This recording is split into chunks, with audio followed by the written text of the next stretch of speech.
All right. Happy Saturday. Happy Saturday. We're back. Well, you took down my quote that I always have up there, which is What's this one, that? which says the world is a dangerous place to live, not because of the people who are evil, but because of the people who don't do anything about it. And that's the motto of the watchdogs. Mm. That's why we try to do something about it. I put that up there before every watchdog show because, see, we are the people that must do something about it. If we don't do anything about it, then nobody else is going to think that they have to do anything about it. So we have to set that example ourselves by doing what we think is right. You didn't call to be on this show, I know. So you don't know I got a 12 o'clock show every 12 o'clock. Caller. Yes. How you doing?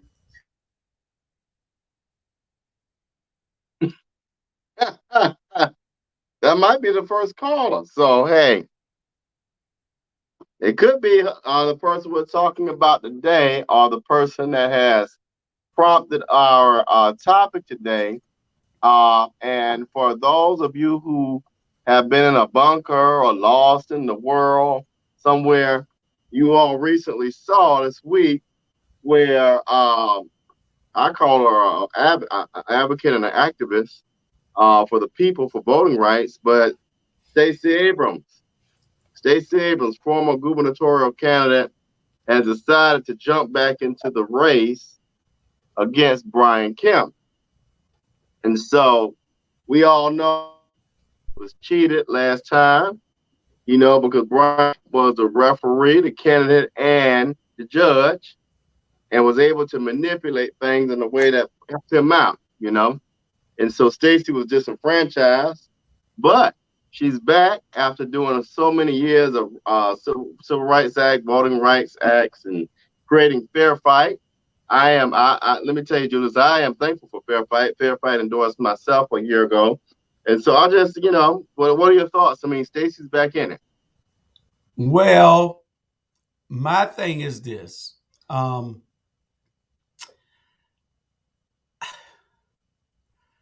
Stacy, she should have been got back in it. But Mm-hmm. Stacy didn't wasn't robbed by Kemp last time. Stacy was robbed by the people Mm.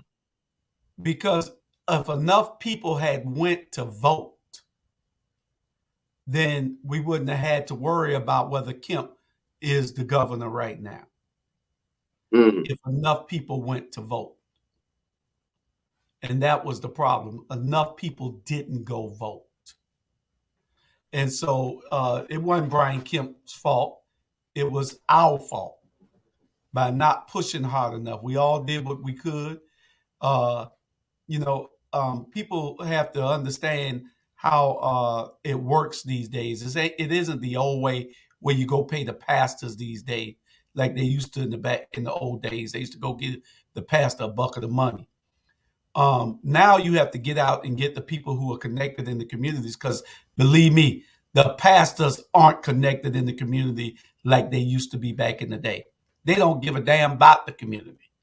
So all they care about is what they collect in church on Sunday. So you need to get those people that are involved, those community leaders, and get with them and give them the money to do the work because that's how you're going to change things. Brother Teray, I will say that. Let me step back, Julius, because Amir, Jamal, I don't know what name we use today, but Brother Teray, I am in Miami, Florida, celebrating the 44th birthday of my cousin Michelle Bryant Gardner.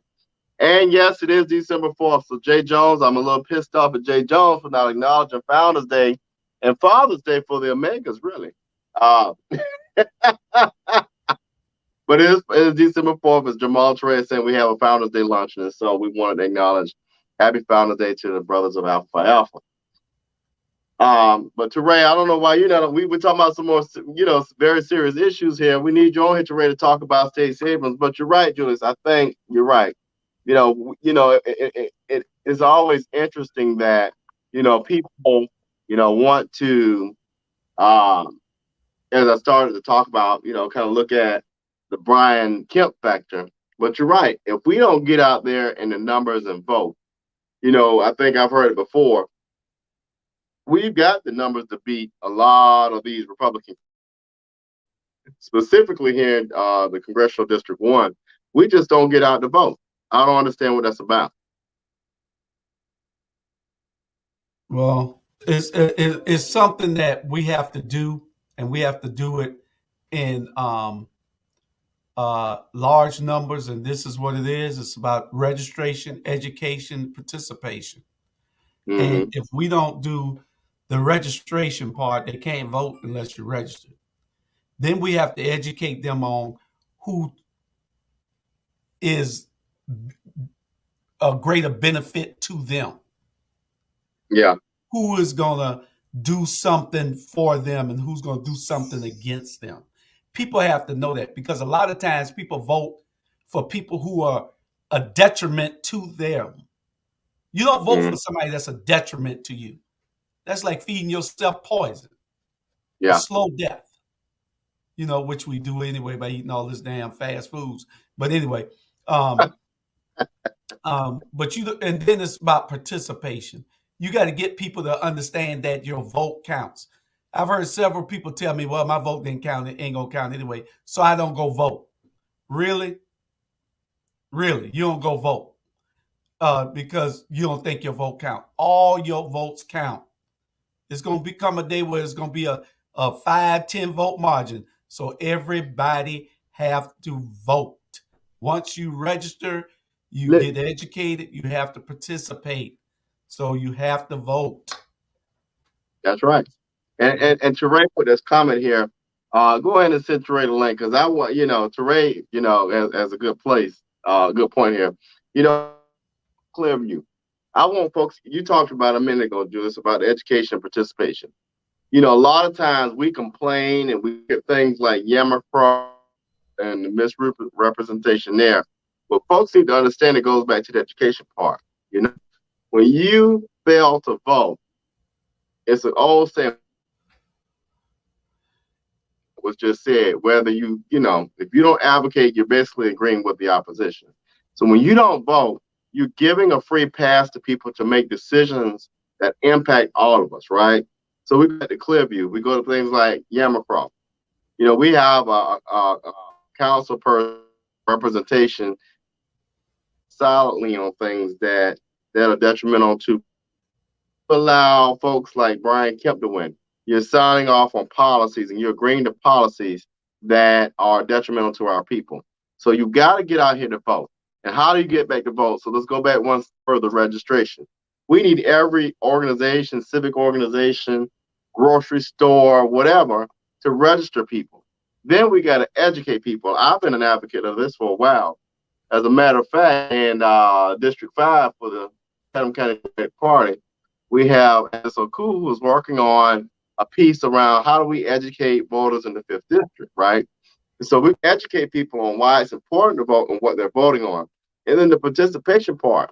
Now that you're registered, now that you know what's going on, it's up to you to get out there to the polls, whether that means getting there, however you get there, but you did have to participate. And so that's a component piece that, we've all play a role in making sure it happens.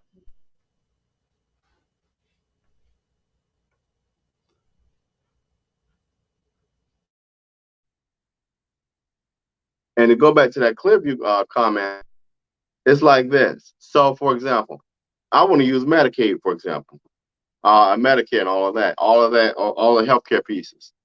You see that Senator Warnock has been a strong advocate to expand that healthcare piece for Georgia, where when we had Kelly Loeffler, she cared less about that. So if you did not go vote for Warnock, you were basically silently voting for Loeffler, right? And so you got to make sure we're putting in place things that will help you and your neighbor and your family advance. And so I don't know, I just don't understand why people, don't see it that way, or just don't find it a priority. Oh, this is just, my vote doesn't count, or This is just a local election. Hell, local elections have more impact.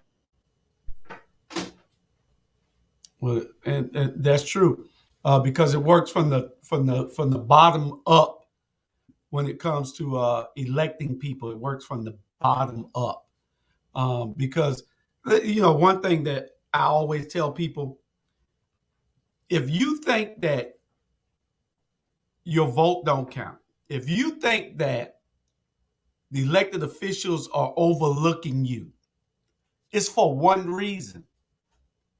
It's for one reason. They know you don't vote, so you don't matter to them. Mm-hmm. So stop complaining. Get out the way. Don't complain. If you don't vote, don't complain. Simple as that. That's it. So let me ask you, how well do you think Stacey could do? She's been out there doing the work. She's been in Virginia campaigning governor, and honestly, that might have hurt her political capital. She went to campaign for a Democratic governor who got slaughtered. So I don't know. I don't know. Does she really have the political capital to pull it off? I think she has the political capital to pull it off, but Stacey is falling into this category of politicians that are unrelatable. Hmm. She has everybody doing the work to push her, but she has to come and push herself. Damn, giving a great speech. Anybody can give a great speech. Right. She's very articulate, very approachable, but she has to come out and walk like everybody else. She has to come and knock on doors. Let the little person have a reason to be motivated to come vote for you. Just don't say, oh, Stacey was in town, but all you did was go see the bigwigs. Right. They ain't got but one vote, and they ain't trying to influence anybody because they lazy as hell. If you don't call those people on the ground floor and have a meeting with all of them, talk with all of them, the movers and the shakers, you just wasting your time. You ain't gonna never beat Brian Kemp. Get your fat butt up off that bus and walk. Hit some doors. Talk to some real people. You didn't have to go there now. I just keep it real. Shit. Now you're gonna have Dr. Hall come in here and get us all in trouble again this week.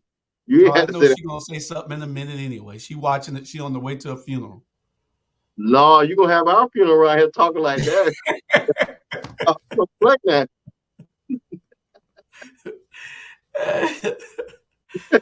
Yeah, the Stacey factor. The Stacey factor. Stacey, you have to be more relatable. You have to get out and shake some real people hands. Damn, shaking elected officials' hands. They can't do nothing for you because they all fake. Damn near. They fake. So, the people voted for them just to vote for them. They have to be able to reach the people. Get out and talk to the people. Now, let me ask. Now, but then you add the factor too of I think Warnock will be, on the ballot. You have Warnock, you'll have B, of course, and a number of other candidates. It could be a situation where we end up with an all-female legislative body at the executive level. It could be. It could be. But they still, the only way that they got that female power. They got, because the females outvote the men, because the men are just lazy as hell and don't think that they have time to go vote. And so we had to get the men to start voting too in a larger number, a larger percentage.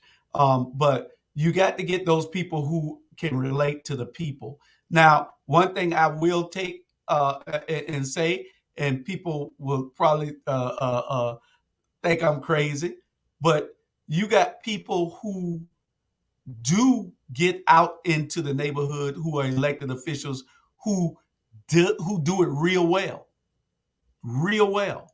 You got the Alicia Miller Blakeleys, the Keisha Gibson Carters, you got the Bernetta Laniers, and you got the Van Johnsons.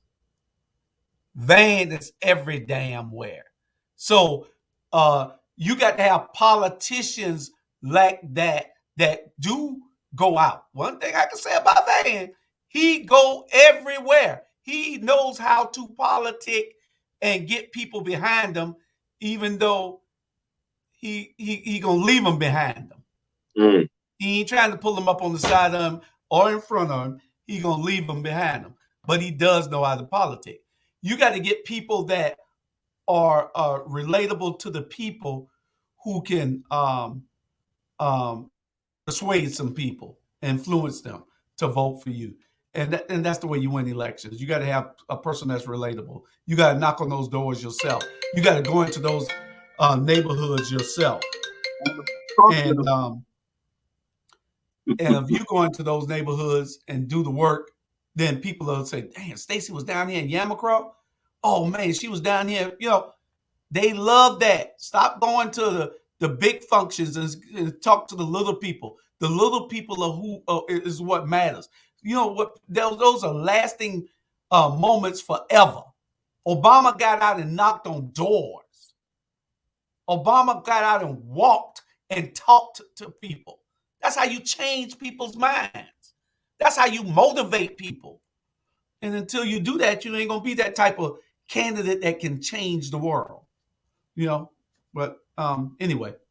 No, I never understood why we, and I mean we as an organizations, candidates, folks of influence, voter registrations, don't go into the West Lakes, don't go to Yamacraw, don't go to the Hitch Villages. Those are areas where the education and the registration have got to show up stronger. Correct. And Warnock's one of my favorite people. I'm not sure if you've done this, but go out to the Caton homes. You grew up there. What better way now than to say, a U.S. Senator went into Caton Home, Fred Wessels, Hitch Village, just to talk to the people. That'll be so impactful, not just for the adults there, to see somebody that looks like them who has gone from what, some of their conditions of living to now being a United States Senator. How magical that story could be, who's now the leader of Dr. King's historic church in Atlanta, who to get there had to figure out a way through Morehouse College so he could be successful. So that's a magical story that it'd be so impactful, not just for the adults there, but for the young people. That's correct. That's correct. And that's what has to happen in order for us to change anything. They have to understand there's a new way of politicking. And if you don't get on board with that new way of politicking, you're going to be left behind. It's excuse me one second. But yeah, it has to happen like that. You have to understand the switch, the change. You can't do it from like they did 30 years ago. You can't. It doesn't work no more. You have to evolve into a new thinking. There's young people out there that you aren't reaching that needs to be reached that can vote for you. And if you don't do it, if you don't do those things that are necessary to reach them, then they feel like you don't relate to them, so they're not going to be motivated to come out and vote for you. They're not going to call all the other friends and get them excited about voting for you. So you got to. It has to be a change. You have to have young people on these campaigns and get all these old people out the way. Old people are going to vote anyway. You don't need to persuade them. And I see this comment from Andre. Don't just go when you need something. Andre, you hit that nail right on the head. That's another piece that baffles me is that, I don't understand why they're not more virtual town halls, right? And I'm not on any candidate. I will say that I've seen more town halls at the local level. More specifically, I'll speak to District 5, where Commissioner Milton and Alderwoman Shabazz did hold a town hall in person, really. I did ask them, hey, could you expand it to Zoom for the elderly? But it's good to see that type of stuff. Folks need to stay in touch with the people more often, whether you running for office or not. You got the Hungry Club Forum. That's a piece for people to get kind of exposed. You got ATR, which is another piece for people to get exposed. People is important, and I think far too Well, often. Robert, but the thing, what happens is people get a little bit um, hung up instead of, and that's a great idea that you just brought up. Maybe you should call Stacey and tell her to do that. That she needs every night before she goes to bed to have a 30-minute conversation on Facebook. She needs to always have a planned 1 hour town hall every day that people can get on and relate to. Appear on Roland Martin, get on every talk show that there is locally on Facebook and on um, all the other YouTube channels and everything.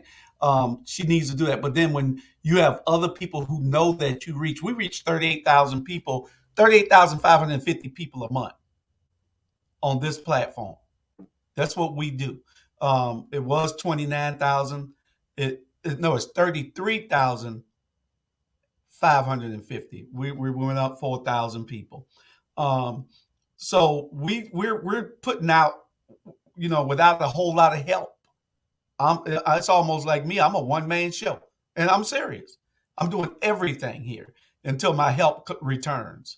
Um, so uh, to help build something so we can get this information out to the public, uh, you got to have those people who know that there are other assets that can be utilized, and not hate on that particular person. What you're trying to do is get something accomplished. So if ATR can help anybody to move or advance forward, then you need to utilize ATR's resources and and and contact us to get your message out. Because if she does what you just said about holding that town hall, she got to make time. You got all the people in place, you got all the money you need, you got fair fights, you got everybody behind you, got all the big politicians. They're all gonna be behind you. She got the clout now to get that fundraising machine in order, so where she ain't got to be on the phone like we have to be. We had to be on the phone every night calling people for money. She got the resources to do it. All they got to do is drop her name now.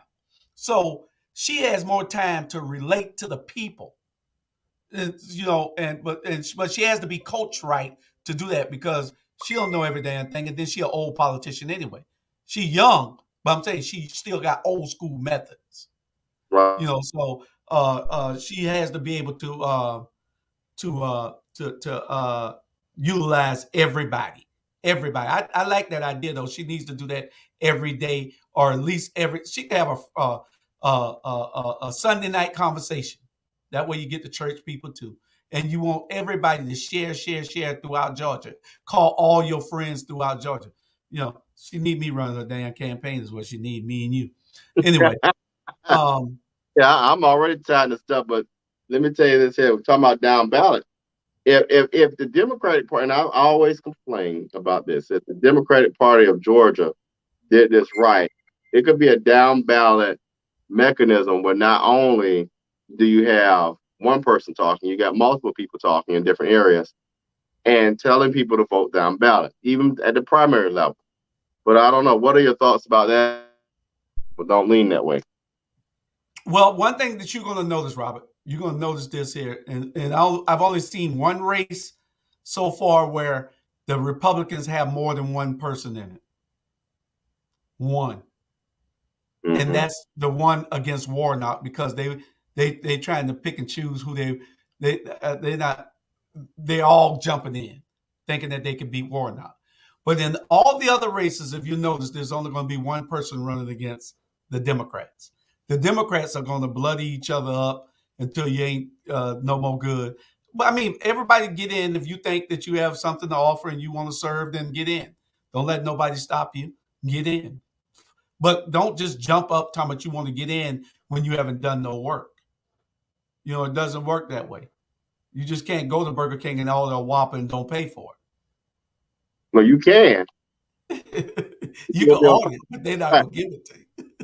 Just like they're not going to give you anything if you don't come put the work in. Mm-hmm. You freezing again too. Oh, a little bit. But benefiting down ticket, you got a lot of people down ticket. The commissioner, labor commissioner, our good friend Lester Jackson is in that, and we want to see Lester. He's our hometown boy, so we want to see Lester get where he should get. He's been serving in the state position for as a state rep and state senator for 22 years. So it's about time that he move on. Just like I told Van, you done outlived this seat. When me and Van were good friends. So you done outlived this seat. Move on up. That was when he was contemplating running for mayor. He and I had all those meetings, but he acted like we never did. But anyway. Yeah, I mean, and this is a topic we want to kind of slide into. One that I was hoping that, I think we were talking earlier, Julius. Now I felt like this. Lieutenant governor is an important seat. I think this is one where you talk about Lester. I think Lester's done a fabulous job. I think he's done really well. He relates with the people. I think he would be a great compliment to Stacey at lieutenant governor. But I see, Van for lieutenant governor. I don't know. I can see Lester for lieutenant governor. Van or Lester? Van, you should run for lieutenant governor. Do you mean it in sincerity or you mean it in sarcasm? Get him out the way. Shit. Run for lieutenant governor, man. But anyway, well, I don't know how much clout he got outside of Savannah. But in order to carry the state, you're gonna need this southeast also. That's gonna be the pushover, the what takes you over the top. He don't have too much clout in Atlanta because the woman he just endorsed the other day got knocked out the box. She got beat to death. The one Van endorsed in Atlanta. They say we don't need no more. Well, they say Stacey might be tapping him to do some work down here. I don't know. So I don't know. Stacey taps, and you think that might help Brian Kemp? I don't know. In it. Hey, Donald Trump already endorsed Stacey Kemp. Stacey Abrams. What am I talking about? Stacey Kemp. Sherry, he already endorsed Stacey Abrams. So I don't know. And then you got what's his name? Former Senator David Perdue, who's considering running for governor. But look, now I think there's a number of candidates. Matter of fact, one of my fraternity brothers, I can't remember his name, running for lieutenant governor. But my thing is, at that level, you need somebody who has been out there. That's why I say I wish Lester would have run for lieutenant governor. He's been out there. He's got great charisma. He does good work. He's been in front of the people. He's a people person. I think he would be an awesome candidate for lieutenant governor. Well, if Brian Kemp is the only one on the Republican side that's going to run, and Donald Trump gives his endorsement to Stacey, then that's awesome. Donald Trump is an idiot. Nobody wants to be associated with him but some more idiots. But if Donald Trump did that, it's only because he's in his feelings. Jamal, I sent you the link in case you wanted to come on here and say all these things that you're saying. He's scared. You can come on here and say anything you want to say, Jamal Torre. The link was sent to your Facebook and your email. He's scared. Like frat brother. Yeah, he's probably doing a tour. But Donald Trump is an emotional beast. If somebody piss him off, he don't care what it is. He wants to get them back. But he don't understand politics. He just got in and lucked up because we were asleep at the wheel and crashed in 2016 when Donald Trump won. we were asleep at the wheel and we crashed. Donald Trump is an idiot who lucked up and became president. They thought that he would do something because of his business uh, uh, background, but Donald Trump showed who he really was, and he's an idiot. That's why the people turned down in record numbers to get rid of him. So Donald Trump giving Stacey, I wish he'd come out and he get all those rednecks to vote for Stacey. That'd be great. Yeah, we're gonna see how far he goes with that.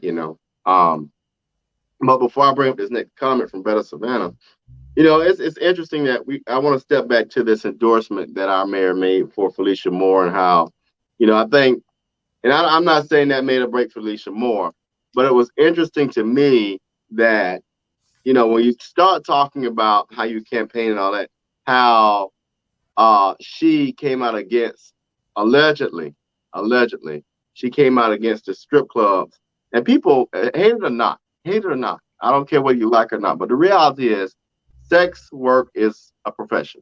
I don't care what you feel about it. It is.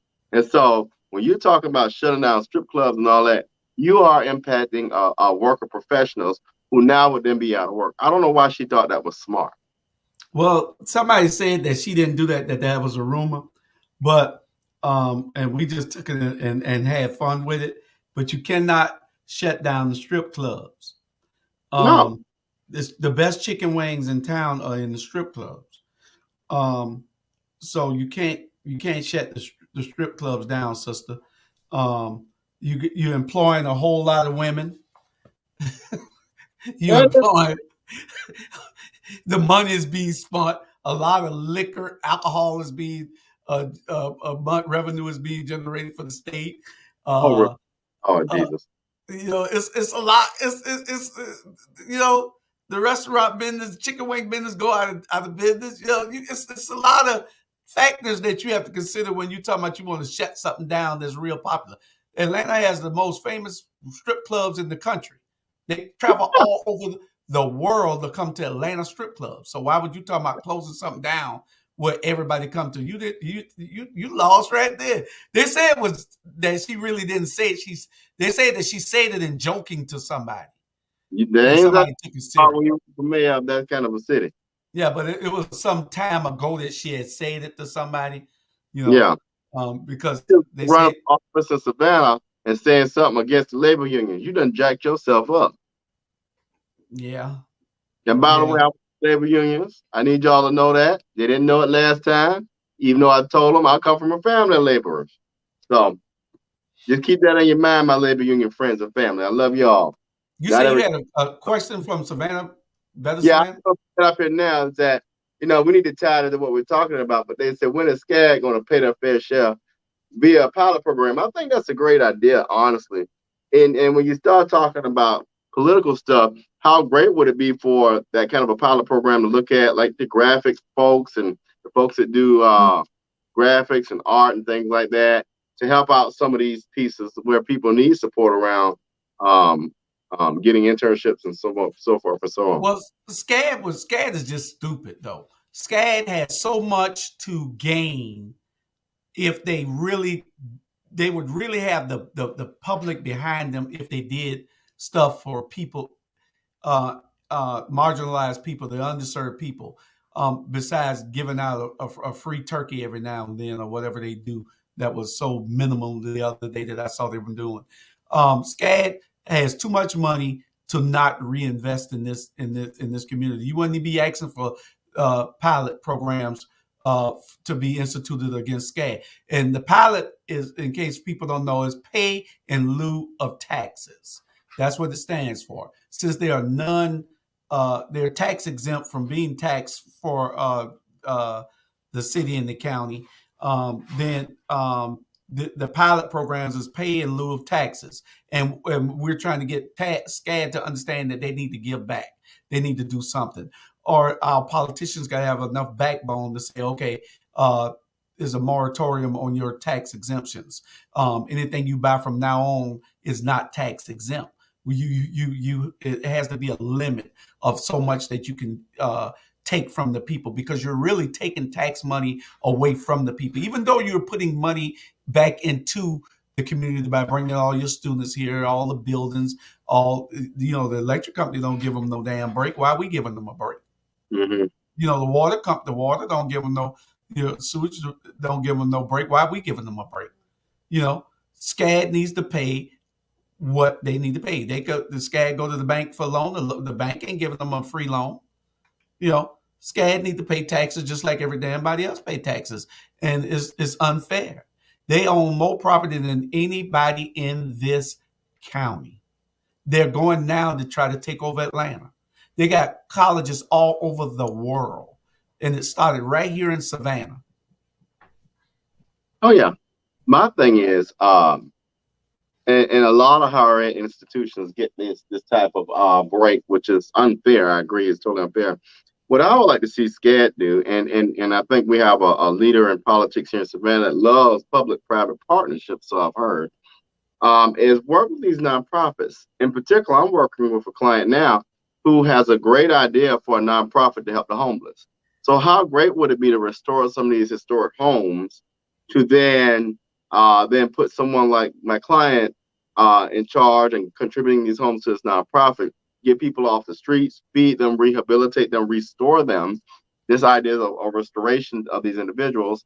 And that is a great way to give back to the community. You got the public-private partnerships. And then if the city would get up off of their ass and give some money to these nonprofits instead of putting bricks on Broughton, then we start seeing things the economic components coming together, and we don't have people on the streets. We don't have people committing so many crimes. Because again, instead of bricks on Broughton, we also need to be to these youth programs. I just you're so right, Dr. Bryant. You are so right. Because if the money is not being put where it should be put, and bricks on Broughton Street, they're investing in the future of tourism on Broughton Street so that taxes can and the tourism industry can continue to flourish. Downtown looks good, but you got to invest in every part of the city, and you're not doing that. I heard recently that Van has started a Asian task force, and we are a little off topic. Y'all excuse us because we don't cover so many topics on the Watchdog. We do that on all the other shows, but Asian task force, Asian task force. Can y'all hear me? Asian task force. Have you seen any homeless Asians? Have you seen any broke Asians in this city? Have you seen any Asians being underserved or marginalized? What the hell do you need an Asian task force for? That ain't nothing but another ad hoc campaign committee that he is starting to get everybody behind him because he's doing so much for everybody, but he ain't doing a damn thing for us. It's just cover. Now, like I said, I'm only going to give you credit where credit is due. He's a great politician. He knows how to get out in the business, in the street, and handle his business in the street. He don't. Behind the desk, he does it. In the street, he does. And he's doing this here with the Asian community. What do you need an Asian task force for? Please tell us. Please tell us. I don't. Can you tell me? You might know. Bless his heart. Do you know? I'm trying to figure out what the fuck we need. What the hell we need an Asian task force for? Here's the thing. Let me talk about these task forces, and I'm gonna be, it bothered me to know that we had a task force on race or diversity or whatever it was called to only come out and say that Black folk are disenfranchised, as if we didn't do this. So I don't understand what's the purpose of the task forces, and if anybody watching, help me understand what is I'm lost. What's the overall outcome? What is it supposed to do? Is it supposed? And I go back to what you said, Julius. It's almost like And I'll be honest, is what Stacey's doing. Fair fight really was a strategic move, a good one, but a strategic one. But the task forces are really just a behind the scenes building of a campaign team. That's it. That's it. That's all it is. That's all it is. We got bigger issues. We got people that are sleeping on the streets. We got people who are dying on the streets every day. You want to do something after you came out with that diversity task force on diversity? Implement something. Use that money. Stop wasting time and brain power on a task force that's not needed. Hey, you need with the Asian task force. Well, you help those that need help. And I just don't understand, why hasn't there been a crime task force, or is there? I mean, there's a number of crime issues, and yeah, got one. This one somewhere out there. I forgot what the name of it is, but he has some type of crime task force, and all those brains that he put on that Asian task force should be put on there. All those things that they came out in these studies that he's already done for the last 2 years, start implementing some of them. All this money that you're spending, put the police in every one of these neighborhoods riding like they're supposed to be riding. You can go through some neighborhoods and don't see a police for hours. Well, this is the thing too. And it is for the listener, if you really want to create a group of people or a commission or whatever who wants to implement change, put people on the committee who live these experiences every day, right? So if you're going to create a crime force on a task force on crime, I want you to pull some of these mothers whose their sons have been killed. I want you to pull some of these folks who live in the Caton homes, who see this stuff every day. I want you to put folks on that commission who live and breathe and see this stuff every day. That's where the solutions come. Stop picking people who got all this money and who don't experience this stuff, who live over in Habersham Woods and have a nice living life every day. Pick people who are hurting. Pick people who are really living, breathing in the trenches. That's who's going to tell you how to make change. And it's funny that you say that, because you're exactly right. You got to pick people who can make a difference, not just who are your friends or who was recommended by somebody or who has the educational background. Education backgrounds do not get problems solved. All they can do is probably analyze the data off of the paper. But just like they had the czar that the county was paying through the city, that Pastor Lee used to be over, and then they had this other guy that was over, and then I don't know whether they got anybody over it now.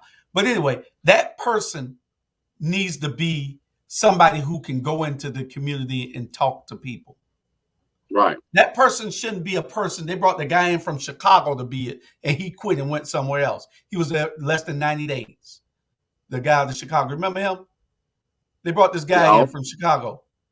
That person should be somebody that's local, that could go in the community and talk to these kids who are out there doing all the shooting. There was a gun violence czar, whatever it was, that person was. No, that was dumb. At the end of the day, somebody from academia, because all a person from academia can do is read a damn a stat and analyze that. He can't do nothing else. He can't go talk to nobody in the neighborhoods, because he can't relate to these kids. Hire you somebody who can go out and make those truths, who can go and talk to these kids about stopping killing each other, somebody from the community that's committed, who done went through it, who can go and reach these kids. Other than that, you just wasting your time, and all you're doing is putting a bandage over an open wound that needs to be stitched. Well, my thing is, when it comes to the young people, and this ties into what we're talking about, you want people in office, at least I would like to see people in office who are not afraid to go out there and, like you say, have conversations with the young people, who are not afraid to say, you know what, common sense tells you, if you want to stop crime and you want to stop youth violence, you give them something to do. There's a bright idea. How about you open these community centers and make sure there are activities that resonate with these young people? How about you give them something to do? Even when I was growing up in Savannah, the only thing you had to do, and people about to get pissed with what I'm about to say, the only thing you have to do is to have sex and go out there and get in trouble. So what you gonna do? You do what's in front of you, right? Few of us had people like my mom and dad who were retired by the time I went to middle school. So my choice was get your ass something to work. But we got to stop sitting around here spending money on this bullshit and making sure we put people in office who understand that common sense tells you keep these young people active, get out there and talk to them, quit being afraid of them. Stop being afraid of these young people. They'll tell you if you sit there and listen. That's right. Hell, That's right. you sit right there and and this is what bothers me with folks. If you see a problem in your community, you pull a young person aside and you don't chastise them. You don't make them feel less than. You say, what's going on here, young brother or young sister? What's going on? When you learn what's going on, then you can address it. You don't chastise them. You don't make them feel less than. You say, okay, let me show you a better way. And you do that through words and action. That's correct. That is absolutely correct. One thing we got to find out to get back on subject for a second is Georgia red, blue, or purple. What can we do? What can we do to make Georgia? That's what time. Her stuff is on the couch downstairs. So he throw it on the bed. Yeah, we have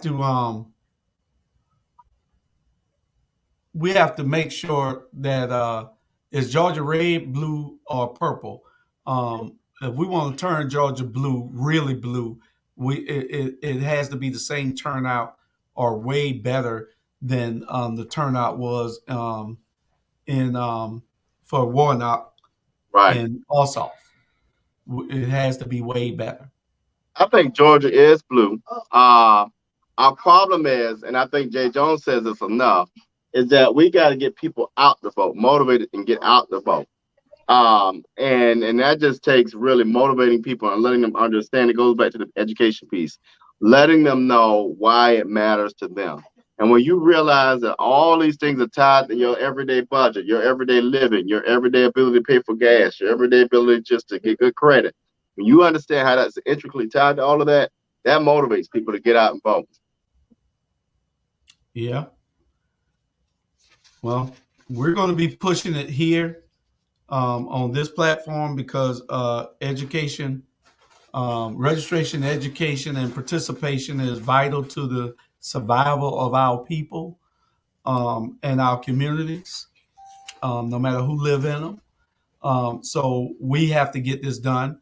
And the only way to get it done is through those nonprofits and those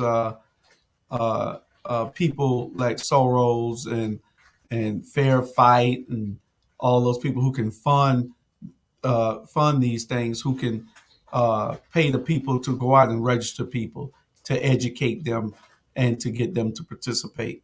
That's where you start at. You start there to increase your voter base, and you can win these races if that happens. You know. I'm gonna throw this other topic up, and then we're gonna shift into the Bulldog mode. But you said who's Riverwalk? Riverwalk has brought the cottages over on 38th off of B Road. What's been in the newspaper recently, all over the newspaper, all over the news media. Every I think the city went out there with all their people the other day, with all the county, all the city, all the women and all the persons. They own Hampstead off of Hampstead, the old apartments off of Hampstead, off of White Bluff. They own Presidential Plaza, the old Presidential Plaza. I heard SCAD brought the old Presidential Plaza. So is Riverwalk a dummy company for SCAD? It might be. It might be. There might be their little shelter. Yeah, because if these people get the cottages over there, you know how big the cottage is pretty big. Pretty nice area off of 38th and B Road over there. Well, here's my concern, and it goes back to SCAD, and again, it ties into the legislative pieces that we put in place by putting these folks in office. If they get the Oaks by Brandlewood, which is a whole different name now, People don't realize this. They're now bookending communities they want. So if you bookend that with what you got over there on Montgomery Street, you are now basically now encapsulating that whole fifth district. Yeah. Yeah. So Yeah. it's alarming. It's really alarming, and that's why, and folks in fifth district, I don't care who don't like it, but you better put an alderwoman, alder person, a commissioner, and a school board representative who give a shit about the communities. Excuse my language, but that's how passionate I feel about it. It's time out for putting people over there who nice and friendly and bump all that. Put And somebody selfish. up for the community. Yeah. It's time out for those selfish people, because you're right. Because when they book in on this end of the fifth and this end of the fifth, guess what they do then? They eat alive. They squeeze in. Gentrification coming, whether you like it or not, when they start booking from the north, south, east, and west. That's right. Because they got to close in. And it's a slow process that takes 30, 40 years. But the plan is already in process. It's in motion. Ain't nothing you can do about it once you let it happen, especially when you got sellouts that's letting them do it. When you got sellouts. I got a dad, 94 years old, who gets 4 or 5 calls a day, 4 to 5 calls a day to sell his house. Now, how rude is that? So I can only imagine what Carl Murray and Aldrin and all other folks in 5th District, Taylorville, getting millions of calls to sell their property. Now, these are hard-working properties where people built these homes brick by brick. And now you want them to sell them just so that you can make more money and not pay taxes? Come on now. Hey, tell your cousin she on Facebook all over the world. I told her that. She hard headed. Tell her you ain't just on no local thing. Tell her she being viewed all over the world. You hear that? She said she's a Sports Illustrated model, so it don't matter. Oh, okay. I just wanted to know in case she starts taking off clothes or something, she'll understand. Bad, so she said she's 44 and bad, so they gonna see you. Now it's my fault. Look, we'll keep it to an hour today, but to close it out, man. Hey, who's gonna win tonight? How many Bama fans we got? Go Bulldogs. Y'all see my Bulldog. Y'all see it. Bulldog. Listen. Bulldog. Yes, I got my good line brother of mine. We played Jaffa at Georgia Southern. Pastor Antoine Sharp in Hinesville. So I don't know what got Antoine Sharp, but he's a good brother, he's a good pastor. But I think tonight Kirby Smart is going to realize his dream. Well, you got to be ready for Alabama because Saban done studied, and he usually outplay his coaches. He usually outthink his coaches, the other coaches, his opponents. So you have to be ready for Saban because he's smart. You can't underestimate Alabama because they are a national power. Georgia just has a great team this year. Georgia had great teams the last 2 or 3 years. They let Alabama off the hook twice. That's right. So when you get Alabama, you got to beat them down and don't let up. All gas, no brakes. Yeah, and that's what it's going to have to be today. That's the only way you can beat them. I think Jimbo had their number a few weeks ago. Auburn almost had their number with a brand new coach. So, I mean, if Kirby is smart, he'll go back to that tape, look at that.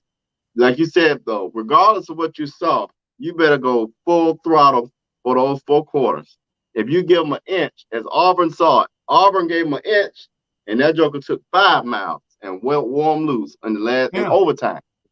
Yeah. Now that's called good coaching. So I think tonight, if they focus, they gotta be focused. They gotta remove emotion, and they gotta stay committed and to attacking the day. If they do that, they'll be fine. Well, let's hope that they do. Just remember, people, the reason that you don't matter when you think that you should is because you don't vote. That's and it. If you don't vote, you don't matter. That's right. I think you got to influence other people. That's true. I mean, and when you said that, it made me think about, and I tell people this all the time. If you think voting is unimportant, I want you to go do this today. Go to YouTube, and I want you to type in Blood Sunday and see what that happened, what that looked like.